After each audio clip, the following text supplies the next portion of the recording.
Assalamualaikum warahmatullahi wabarakatuh. Kembali lagi bersama saya Bebel Kurniawan. Baiklah, pada kesempatan kali ini saya akan menjelaskan materi, yaitu tentang teks narasi. Terdapat pada program teman saya, yaitu pada elemen membaca dan memirsa. Pada capaian pembelajarannya yaitu peserta didik memahami informasi berupa gagasan, pikiran, pendengaran arahan, atau pesan dan berbagai jenis teks, misalnya teks narasi. Baiklah, langsung saja ke bagian pembahasan materi. Pada pembahasan materi terdapat 4 pembahasan, yaitu yang pertama ada definisi teks narasi, yang kedua struktur teks narasi, ketiga ragam teks narasi, dan yang keempat ciri kebahasaan teks narasi.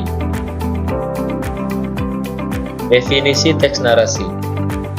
Narasi atau naratif adalah tulisan berbentuk karangan yang menyajikan serangkaian peristiwa atau kejadian menurut urutan terjadinya atau kronologis dengan maksud memberikan makna kepada sebuah atau rentetan secara sederhana kejadian sehingga pembaca dapat memetik hikmah dari cerita itu.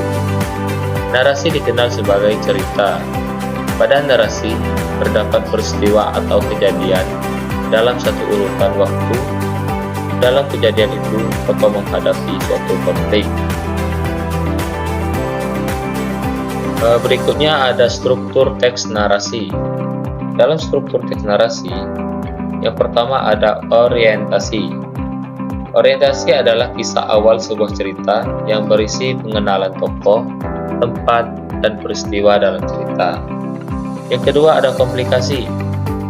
Komplikasi adalah tahapan terjadinya sebuah masalah atau konflik yang dihadapi oleh tokoh dalam cerita. Yang ketiga ada resolusi. Di dalam resolusi adalah tahapan tokoh mendapatkan untuk ide atau memecahkan sebuah masalah yang ada. Yang keempat ada koda. Koda adalah bagian akhir dari cerita yang mengandung nilai moral dan amanat yang dapat diambil dari cerita tersebut. Berikutnya ada ragam teks narasi. Yang pertama ada narasi ekspositoris. Narasi ekspositoris adalah berupa karangan yang bertujuan untuk menyampaikan sebuah informasi mengenai suatu peristiwa atau kejadian sebenarnya, menggunakan nalar atau mengembangkan dan memperluas pengetahuan setelah membaca cerita tersebut. Narasi ekspositoris memiliki tujuan, yaitu untuk mengunggah pikiran para pembaca dan mengetahui yang dikisahkan. Narasi ekspositoris bersifat non-fiktif yang disajikan dengan bahasa denotatif dan tujuan utama bukan menimbulkan daya imajinasi, melainkan menambah pengetahuan pembaca dengan pemaparan yang rasional.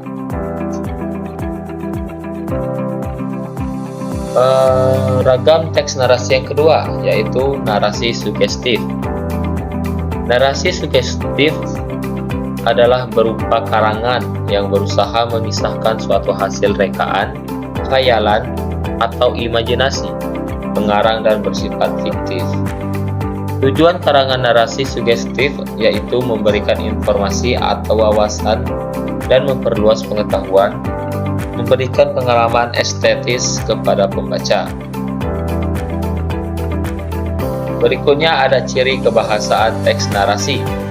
Ciri kebahasaan teks narasi terbagi menjadi 4, yaitu yang pertama, penggunaan kata penghubung, penanda urutan waktu, yaitu pertama, lalu, kemudian, selanjutnya, ketika, dan akhirnya.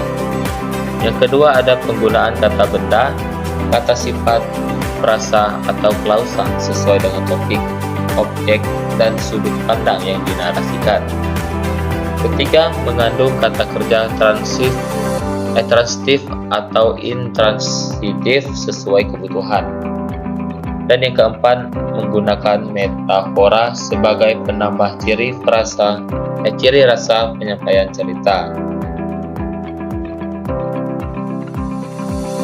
Mungkin itu saja yang dapat saya sampaikan mengenai materi teks narasi.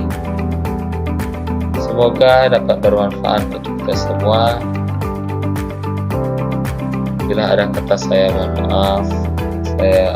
Terima kasih. Saya akhiri dengan wabillahi taufiq wal hidayah. Wassalamualaikum warahmatullahi wabarakatuh.